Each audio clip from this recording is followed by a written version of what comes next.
தற்போது நாம மிக முக்கியமாக ஒரு உலகப் போர் ஆரம்பித்தது அப்படிங்கிறத பத்தி பேச போறோம். அது என்ன உலகப் போர் ஆரம்பித்திருக்கிறது என்பதை நீங்க பலருக்கு சந்தேகம் ஏற்படும். அதாவது ஹிட்லருடைய அந்த உலகப் போர், அதற்கு முன்பு 1900களுக்கு பின்பு நடந்த 2 உலகப் போருடைய உந்துதல் சக்திகளாக இன்றைக்கு ஜெர்மன், அமெரிக்கா, ஜப்பான் மற்றும் பல தேசங்கள் இருந்ததை நம்ம பார்த்தோம். இன்னைக்கு அதை விட ஒரு உலகப் போர் உக்ரைன் மற்றும் ரஷ்யா, அமெரிக்கா, சீனா, வடகொரியா, நேட்டோ நாடுகள், பிரான்ஸ், இங்கிலாந்து, எல்லா நாடுகளுமே, கடைசியாக அதில் சேர்ந்த வேறு பல நாடுகளும் உள்ளே வருகிறார்கள். ஈரானும் போரிட ரெடியாக இருக்கிறது. அப்போ இது உலகப் போரா என்ன போர் அப்படிங்கிறத நான் சொல்ல வேண்டியதில்லை. உலகப் போர் உருவாகிவிட்டது என்பதை உக்ரைனுடைய முன்னாள் தளபதி சில நாட்களுக்கு முன்பு உக்ரைனுடைய அதிபர் ஜெலன்ஸ்கியோடு வால்டிமிர் ஜெலன்ஸ்கியோடு ஏற்பட்ட கருத்து மாறுபாட்டில் இராணுவ பணியிலிருந்து நீக்கப்பட்ட, அதாவது வலேரி ஜலூஸ்னி உடைய கருத்து உறுதியாயிருக்கிறது. வலேரி ஜலூஸ்னி என்ன சொல்கிறார்? போர் இது உலகப் போர், இந்த உலகப் போரில் பல ஆபத்துகளை சந்திக்கும் என்பதை வலேரி ஜலூஸ்னி என்று சொல்லக்கூடிய உக்ரைனுடைய முன்னாள் தளபதி உறுதிப்படுத்தியிருக்கிறார். அது உண்மை. என்ன அந்த உலகப் போர் என்றால், கிட்டத்தட்ட 3 ஆண்டுகளை 1000 நாட்களை கடந்து போய் கொண்டிருக்கிறது. வருடத்திற்கு 365 என்று பார்த்தாலே 1000 நாட்களை கடந்து போகிற இந்த போரினால் உலகம் முழுவதும் பொருளாதாரத்தில் உக்ரைனுடைய பல்வேறு பொருட்கள், உரம், ஃபெர்டிலைசர், இன்னும் எண்ணெய்கள் எல்லாமே மிகப்பெரிய அளவில் பாதிக்கப்பட்டதை நாம் பார்த்தோம். இந்திய நாடுகளிலும் கூட அது பெரும் தாக்கத்தை ஏற்படுத்தியது. இப்போ ரஷ்யா புட்டினுடைய நடவடிக்கைகள் நேட்டோவை அச்சுறுத்துகிறதா என்றால் அது அச்சுறுத்துகிறது. ஏன் அப்படின்னு கேட்டனா, அவர் என்ன சொல்றாருன்னா, அணு ஆயுதங்களை கொண்ட நாடுகள் மற்றொரு நாடுகளுக்கு உதவிகள் செய்கின்ற போது அது அணு ஆயுத போராகத்தான் எடுத்துக்கொள்ள முடியும் என்று தனது டாக்ட்ரின், அதாவது என்ன சொல்றது, கோட்பாடு, அணு ஆயுத கோட்பாட்டை அவர் மாற்றியிருக்கிறார். அப்படி என்றால் அணு ஆயுதத்தை நான் பிரயோகம் செய்ய போகிறேன் என்பதை விளாடிமிர் புட்டின் உறுதிப்படுத்தியிருக்கிறார் என்பது ஒரு ஆபத்தான செய்தி. நண்பர்களே, இந்த தாக்குதல் மிக கடும் தாக்குதலாக இருக்கும். 1945களில் உள்ளதை போன்றெல்லாம் கற்பனை செய்து கொள்ள முடியாத கடும் தாக்குதலாக இருக்கும். 15,000 டன் கெப்பாசிட்டி இருக்கக்கூடிய அளவிற்கு பெரும் தாக்கத்தை ஏற்படுத்தும். அது எவ்வளவு பெரும், அந்த லெவலுக்கு போகக்கூடாது என்பது நமக்கு பெரும் விஷனை. ஹிரோஷிமாவுடைய தாக்குதல்களை எல்லாம், நாகாசாகி எல்லாம் நாம் மறந்துவிட முடியாது. உடல்கள் பற்றி எரிந்தது. ஆனால் இன்றைக்கு ரஷ்யா அமெரிக்காவினுடைய நடவடிக்கைகள் மட்டுமல்லாமல் வருகிற ஜனவரி 20ஆம் தேதி புதிய அமெரிக்காவினுடைய பிரதமராக, ஜனாதிபதியாக டொனால்ட் ட்ரம்ப் பதவியேற்க இருக்கிறார். இன்றைக்கு நாம் அமர்ந்திருக்கிற இந்த நாளில் நவம்பர் 24ஆம் நாள். ஆக இந்த மாதம் முடிந்தது. டிசம்பர் இன்னும் 65 நாட்கள் மட்டுமே எஞ்சியிருக்கிறது. அப்படித்தான் நினைக்கின்றேன். அடுத்த மாதம் 20ஆம் தேதி ஜனவரி, ரைட், ஒரு 50-55 நாட்கள் தான் இருக்கிறது.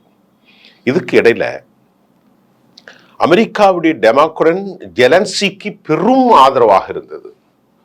ஒட்டுமொத்தமாக அவர்கள் கொடுக்கப்பட்டது கடைசியில் 5.5 பில்லியன். அது மட்டும் இல்லாமல் ஒட்டுமொத்த இந்த வாருக்காக செலவழித்த தொகை பல 100 பில்லியன் என்று சொல்லப்படுகிறது. 100 பில்லியன் என்ற அளவிற்கு நேட்டோ நாடுகள், அந்த நாடுகளிலே யூரோப்பிய நாடுகளில் மிக பெரும் ஆதரவை கொடுத்து ரஷ்யாவை களத்திலிருந்து அழித்து விட வேண்டும் என்று திட்டமிட்டு பணம் கொடுத்தார்கள். 1000 நாட்கள் கொடுப்பார்கள்.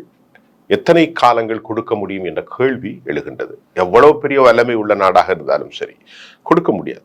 இப்பொழுது புதிய அதிபர் டொனால்ட் ட்ரம்ப் நிச்சயமாக ஜெலன்ஸ்கிக்கு உதவி செய்ய மாட்டார் என்ற கருத்து உறுதிப்படுத்தப்பட்டிருக்கிறது. மட்டுமல்லாமல் ஜெலன்ஸ்கி அதை நம்புகிறார். ஏனென்று சொன்னால் அவருடைய மகன், டொனால்ட் ட்ரம்புடைய மகன் ஜூனியர் ட்ரம்புடைய கருத்து அப்படித்தான் அமைகின்றது.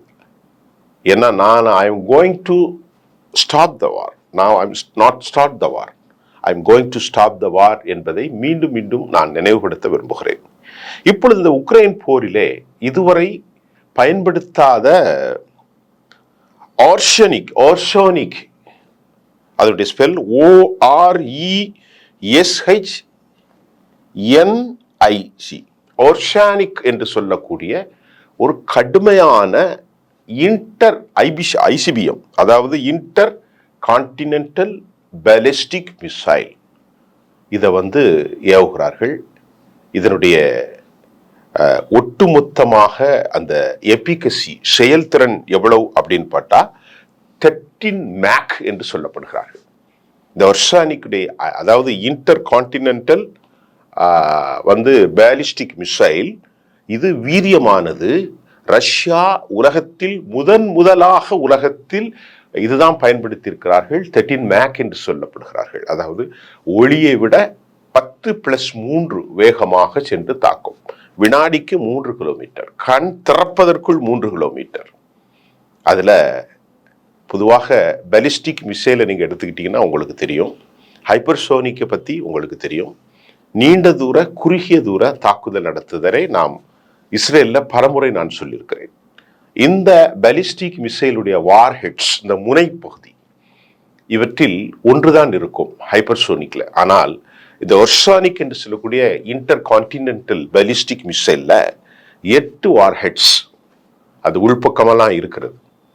அந்த வார்ஹெட்ஸின் மூலமாக ஒளியை விட 13 மேக் ஸ்பீட்ல போய் இலக்கை டிசைசிவ்லி ஃபைண்ட் அவுட், கரெக்டா துல்லியமாக தாக்குதல் நடத்துகின்ற போது 8 முனைகளில் இருந்தும் மிக வீரியமாக அணுக்கதிர்கள், நியூக்ளியர் கதிர்கள் அல்லனா ஆட்டோமேட்டிக்கா நார்மலான விசை தாக்குதல் மிக வேகமான எபிகசியோடு அவைகள் துல்லியமாக தாக்குதல் நடத்தும் பெரும் நஷ்டத்தை ஏற்படுத்தக்கூடிய அளவிற்கு இருக்கிறது.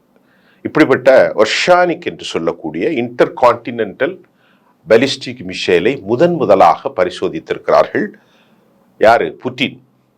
ஆக இதை பரிசோதிப்பதற்கு முன்பு அமெரிக்காவிற்கு அவர்கள் சொல்லிட்டாங்க. அப்ப ஏன் இதை பரிசோதித்தார் என்ற கேள்வி வருகின்ற போது, ஆர்மி அமெரிக்காவினுடைய அதாவது ATACMS என்று சொல்லக்கூடிய ஆர்மி டாக்டிக்கல் மிசைல் சிஸ்டம், இந்த ATACMS பயன்படுத்துவதற்கு அமெரிக்கா உக்ரைனுக்கு அனுமதி கொடுக்காமல் இருந்த நேரத்தில் ஜோ பைடன் கடைசி நேரத்தில் ATACMS பயன்படுத்தலாம் என்று சொல்லியிருக்கிறார். அந்த ATACMS என்றால் ஆர்மி டாக்டிக்கல் மிசைல் சிஸ்டம். இதற்கு அனுமதிப்பதற்கு கொடுத்தவுடன் தான் கடும் கோபம் கொண்ட அவர் ஒர்ஷானிக் என்கின்ற இந்த முதலில இந்த ஒர்ஷானிக்கை பயன்படுத்துவதற்கு இன்டர் கான்டினென்டல் பாலிஸ்டிக் மிசைலை செயல்படுத்திய போதுதான் இப்பொழுது நிலைமை கொதிநிலையை அடைந்திருக்கிறது, கடும் கொதிநிலை அடைந்திருக்கிறது. இது ஒரு மிக முக்கியமான தாக்குதல். நான் சொன்ன மாதிரி 8 வார்ஹெட்ஸ்ல இவ்வளவு பெரும் தாக்குதல். ஆக இன்றைக்கு அமெரிக்காவினுடைய அடுத்த நிலைகளை பார்க்கின்ற போது அது மட்டுமல்ல தோழர்களே, பிரிட்டனுடைய தி ஸ்டோர்ம் ஷேடோ, இது ஒரு பெரும் மிசைல் தான். தி ஸ்டோர்ம் ஷேடோ மிசைலை பிரிட்டன் மட்டுமல்லாமல் பிரான்ஸ் 2 பேரும் சேர்ந்தாங்க, அதுவும் பயன்படுத்தப்பட்டிருக்கிறது. ஆகவேதான் புட்டின் சொல்கிறார், விளாடிமிர் புட்டின் என்ன சொல்கிறார் என்றால், ஆக எங்களுடைய அந்த எல்லை, அதாவது ரெட் மார்க் என்று சொல்லக்கூடிய சிவப்பு கொடை நீங்கள் தாண்டி விட்டீர்கள், நாங்களும் தாண்டுவோம். ஏன்னா நேற்றோ எங்களை அழிப்பதற்கு முயற்சி செய்கிறது. அமெரிக்கா இந்த ATACMS பயன்படுத்த அனுமதி கொடுத்து விட்டார்கள். ஸ்டோர்ம் ஷேடோ பிரிட்டன் அனுமதி கொடுத்திருக்கிறது. ஆகவே நாங்கள் எங்கள் டாக்ட்ரினை, அணு ஆயுதத்தை குறித்து நியூக்ளியர் வெப்பன்ஸை பயன்படுத்தக்கூடிய டாக்ட்ரின் நான் சேஞ்ச் பண்ணுவேன் அப்படின்னு சொல்லிட்டு அவர் ஒர்ஷானிக் பயன்படுத்தி இருக்கிறார். இன்டர் கான்டினென்டல் பாலிஸ்டிக் மிசைல் 5500 சதுர கிலோமீட்டர் தொலைவிற்கு ஒரு கண்டமிட்டு கண்டம் பாயக்கூடிய அபாயகரமான விவகாரம் ஒன்று. இது முடிந்தது. அடுத்த கட்டம் நீங்கள் பாருங்கள். முதலில் 1000-1500 பேர் வந்ததாக சொல்லப்பட்ட வடகொரிய போராளி குழுக்கள், இராணுவங்கள் தற்போது 10,000 அல்லது 10,000க்கு மேற்பட்டவர்கள் ரஷ்ய சீருடையிலே அங்கே பங்கு பெறுவதாக தகவல் வந்திருக்கிறது. வடகொரியா படை என்பது ஒரு ஆபத்தான படை. அப்போ ஒரு கோலியேஷனாக அவர்கள் பல முனைகளிலும் செயல்படுகிறார்கள். ஈரான் நாங்கள் ரஷ்யாவுக்கு ஆதரவளிக்க தயார் என்ற நோட்டிபிகேஷன் அறிக்கை வெளியாகி இருக்கிறது. அதே போன்று சீனா இந்த ஏர்கிராஃப்ட் அக்சசரிஸை ரகசியமாக கடத்துகிறது ரஷ்யாவுக்கு. வடகொரியா அவர்களுக்கு ஆதரவு, ஈரான் ஆதரவு. அப்ப இப்படி ஒரு பன்முனை தாக்குதல்களில் நடக்கக்கூடிய உக்ரைன் ரஷ்யா போர் வேறு ஒரு எல்லையை நோக்கி வளர்ந்திருக்கிறது. எப்பொழுது நாம் பார்க்கிறது இதை ஒரு டிப்ளமேட்டிக் டாக்ஸ் முடிக்க வேண்டும் என்ற ஒரு நோக்கம் சர்வதேசத்தில் அனைவருக்கும் இருக்கிறது. நேட்டோ படைகளும் எவ்வளவு காலம்தான் ஜெலன்ஸ்கியை வைத்து நாம் கதை கொண்டு போக முடியும் என்கிறார். இயற்கையிலே அவர் ஒரு நகைச்சுவை நடிகர். ஆனால் பல விவகாரங்களை இவ்வளவு மோசமான விஷயத்திலும் ஜெலன்ஸ்கி மொக்கரி என்கின்ற தகவல் நமக்கு புரியவில்லை. ஒரு விவகாரத்தை நாம் பார்க்கின்றோம். இந்த ஃபீஸ், அதாவது ட்ரூஸ் சீஸ்பயர் அவர்களுக்குள் வந்தால் ஜேடி வான்ஸ் வருங்காலத்தில் அமெரிக்காவினுடைய வைஸ் பிரசிடென்டாக இருக்கும் ஜேடி வான்ஸினுடைய அந்த டிப்ளமேட்டிக் கன்சென்ட், அவருடைய தொடர்புடைய அந்த செய்திகள் என்ன சொல்கிறது என்றால், டான் பாஸ்க் என்கின்ற அந்த நகரையும் கிரிமியா இரண்டையெல்லாம் விட்டு கொடுத்து விட வேண்டும். அப்படித்தான் சமாதானம் வர வேண்டும். அது ஏற்கனவே Ukraine one of the part of Soviet யூனியன்ல இருக்கிற போது டான்பாஸ்க் மற்றும் கிரிமியா நகரங்களை விட்டு கொடுக்கப்பட வேண்டும். ஏனால் அது 600 சதுர கிலோமீட்டர்கள் அந்த எல்லை பகுதியை இவர்கள் பிடித்து வைத்திருக்கிறார்கள். இப்பொழுது போர் வேறு ஒரு கொதிநிலையை அடைந்திருக்கிறது. இதுதான் தற்போது உக்ரைனுடைய போரில் உச்சகட்ட நிலையை அடைந்திருக்கிறது. இந்த நிலையில ஒரு முக்கியமான ஒரு தகவலையும் சொல்கின்றோம். ரஷ்யா என்ன சொல்கிறது, நாங்கள் பயன்படுத்திய இந்த ஒர்ஷோனிக் இன்டர்கான்டினென்டல் மிசைல்ஸ் அமெரிக்கா மட்டும்தான் அதை தடுப்பதற்கான ஒரு வான் தடுப்பு சாதனம், ஏர் டிஃபென்ஸ் சிஸ்டம் அமெரிக்காவில் மட்டும்தான் இருக்கிறது. இந்த ஒர்ஷோனிக் நான் சொல்கின்றதை போன்று இன்னர் கான்டினென்டல் பாலிஸ்டிக் மிசைலை தடுப்பதற்கான வான்பரப்பு சாதனங்கள் உக்ரைன்ல கிடையாது. அப்ப ரஷ்யா என்ன சொல்கிறது, நாங்கள் பயன்படுத்தியது ஒண்ணுதான், இது மட்டும்தான் எங்களுக்கு நினைச்சா ஏமாந்துடாதீங்க. ஏராளமான இந்த ஐசிபிஎம் எங்களிடத்தில் இருக்கிறது. ICBM inner continental ballistic missile ICBM எங்களிடத்தில் இருக்கிறது. ஆகவே நாங்கள் இதை பயன்படுத்த ஆரம்பித்தால் இதை பன்முகை துவக்கத்தில் பல தாக்குதல் எங்கள்கிட்ட இருக்கும் என்று ஒரு அச்சுறுத்தல், இன்டர்நேஷனல் ஒரு த்ரெட்டன், அதாவது ஒரு பேனிக், அந்த பகுதி முழுவதுமே பெரும் அச்சச்சூழல் ஏற்பட்டிருக்கிறது. ஆகவே தான் இதை குறித்து தான் வலேரி ஜலுஸ்னி என்று சொல்கிறார் என்றால் இது ஒரு உலகப் போராக மாறி இருக்கிறது என்று சொல்கிறார். அதில் ஏற்புடையதான். உலகப் போர்கள் என்றால் 193 நாடுகளும் போரிடாது. இந்த பக்கம் ஒரு ப்ரோ நேட்டோ ஆதரவாளர்கள் இருப்பார்கள், யுஏஇனுடைய ஆதரவாளர்கள் இருப்பார்கள், மத்திய தரைக்கடல் பகுதியில் வேறு ஒரு ஆதரவாளர்கள் இருப்பார்கள். இப்படிப்பட்ட ஒரு சூழலில் தான் வலேரி ஜலூஸ்னுடைய கருத்து உறுதி செய்யப்பட்டு இது ஒரு சர்வதேச போராக மாறி வரக்கூடிய நேரத்தில் இதை தடுப்பதற்கு சக்தியற்றிருக்கிறார்கள். ஏனென்று கண்டால் இஸ்ரேலில் இருக்கக்கூடிய air defence system, Iron Dome, Iron Beam இவையெல்லாம் செயலிழந்து விட்டது. அதே போன்று டேவிட் சில்லிங் ஏரோ 2-3 ஆகவே தாட் கொண்டு வந்திருக்கிறார்கள். டெர்மினல் ஹை அலைன்ஸ் இந்த டிஃபென்சிவ் சிஸ்டத்தை கொண்டு வந்தாங்க. அதுவும் இங்கே கொண்டு வர முடியாது. அமெரிக்காவுடைய தாட் சிஸ்டம் இங்கே கொண்டு வர முடியாது.